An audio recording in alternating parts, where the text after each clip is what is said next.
আসসালামু আলাইকুম রহমতুল্লাহ। দেখেন, সংক্ষিপ্ত একটা ভিডিও করব। সেটা হলো যে নিউজটা যে নিউজটা শুনে আমি অত্যন্ত খুশি হয়েছি পুঁজিবাজারের, এবং আমি ব্যক্তিগতভাবে অত্যন্ত খুশি।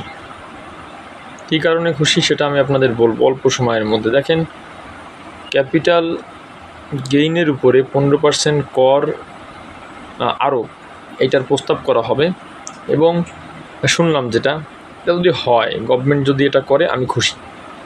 কেন খুশি?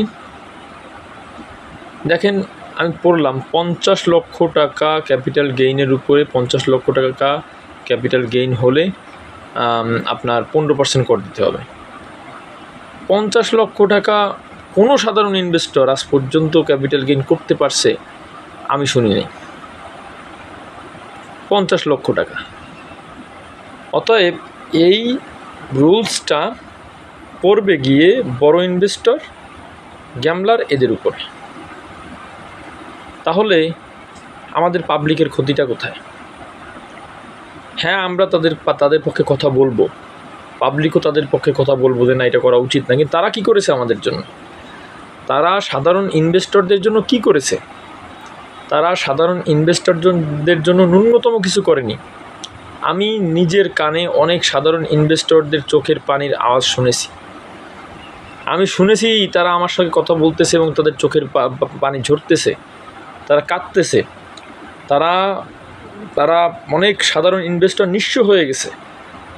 নিঃস্ব হয়ে তারা না থাকতে পেরে তাদের অনেক আপনার মার্জিনেবল কোট, অধিকাংশ মার্জিনেবল কোট যাদের ছিল, তাদের কারো শেয়ার ফোর্স সেল হয়ে গেছে, অথবা ফোর্স সেল দিতে বাধ্য করা হয়েছে, অথবা তারা একটা সময় আর ধৈর্য ধরতে না পেরে যখন দেখছে ক্যাপিটাল শেষ হয়ে যাচ্ছে, তারা দিয়ে দিছে সেল। অনেক ইনভেস্টর দেখতেছে মার্কেট যেভাবে পড়তেছে, আমরা নিঃস্ব হয়ে যাচ্ছি, তারা সেল দিয়েছে। আপনারা দেখেছেন পত্রিকাগুলোতে আসছে যে দিনের পর দিন পোর্টফোলিও ফাঁকা হচ্ছে। এটা কাদের জন্য? একটা ইস্যু নিয়ে গত 1 মাস ধরে, একটা 15% কর আরোপের ইস্যু নিয়ে গত 1 মাস ধরে মার্কেটকে যেভাবে ফেলা হয়েছে, এতে কারা ক্ষতিগ্রস্ত হয়েছে? আইন করবে গভর্নমেন্ট। এখানে গভর্নমেন্টের সঙ্গে আপনার দর কষাকষি করতে হবে। কিন্তু সেই বিষয়টাকে কেন্দ্র করে টানা 1 মাস 1.5 মাস ধরে মার্কেটকে এইভাবে এত পতন করানো, এইটা সুস্থ কোনো মার্কেটের স্বভাব হতে পারে না। অতএব তারা সাধারণ বিনিয়োগকারীদের কথা ন্যূনতম চিন্তা করলো না। অনেক সাধারণ বিনিয়োগকারী নিঃস্ব হয়ে গেল, অনেক সাধারণ বিনিয়োগকারী শেয়ার বিক্রি করে দিতে বাধ্য হলো, অনেক সাধারণ বিনিয়োগকারী ফোর্স সেল হওয়ার আগে শেয়ার সেল দিল, অথবা অনেক সাধারণ বিনিয়োগকারীর কোট ফোর্স সেল হয়ে গেল। অনেকে কাঁদতে পুঁজিবাজার থেকে বের হয়ে গেল। তখন এই বড় ইনভেস্টর যারা, তাদের কি দায়িত্ব ছিল না যে না, তারা তো আজীবন তাদের সাথেই আমরা বিজনেস করি, তাদের উপরেই আমরা লাভটা করি, তাদেরকেই লসটা করাই। অতএব এই নিঃস্বটা আমরা না করি কোনো কিছুকে কেন্দ্র করে। দেখেন, তারা করেছে। এবং আমি সবসময় পক্ষে ছিলাম যে গভর্নমেন্ট দেখেছে যে কারা এগুলো করেছে। গভর্নমেন্টের উচিত হবে না যে 15% করটা ছাড় দেওয়া। তারা ক্যাপিটাল গেইনের উপরে বড় একটা অংশ, 50 লক্ষ 60 লক্ষ ক্যাপিটাল গেইন হলে এটা করা উচিত হবে। আমি খুশি ছিলাম এবং আমি আজকেও খুশি। আজকে যে প্রস্তাবটা দেওয়া হচ্ছে, আজকে পত্রিকায় আসছে, এটা যদি হয়ে যায় আমি খুশি।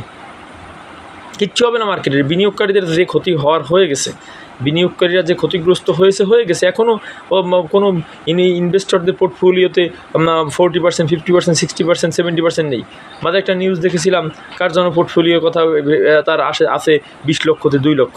তার মানে এইটা তারা যখন করতে পেরেছে, আমাদের সাধারণ বিনিয়োগকারীদের এই নিয়ে প্যানিক হওয়ার কিছু নেই। তারা এখন, যারা বড় ইনভেস্টর, তাদের হাতে এখন শেয়ার আছে, তারা শেয়ার কিনেছে, এই জন্য তারা এই নিউজে বেশি প্যানিক হচ্ছে। আজকে দেখেছেন নিউজটা আসার পরেও মার্কেটটা কিন্তু ঘুরে দাঁড়িয়েছে কেন? আজকে তারা আরেকটা প্যানিক করছে, তখন মানুষ এইটা শুনে ভাবছে যে শেয়ার বিক্রি করে দিই, আরও শেয়ার মার্কেট পড়বে। এই নিউজে তারা শেয়ারটা নিয়ে নিছে। এই জন্য আপনারা সাধারণ ইনভেস্টর যারা, তারা ধৈর্য ধরেন, আপনাদেরও সময় সামনে আসবে। আপনারাও যদি টেকনিক খাটিয়ে বিজনেস করেন, দেখবেন তারাও এরকম করতে পারবে না বাজার নিয়ে। সকলে ভালো থাকবেন, সুস্থ থাকবেন। আসসালামু আলাইকুম রহমতুল্লাহ।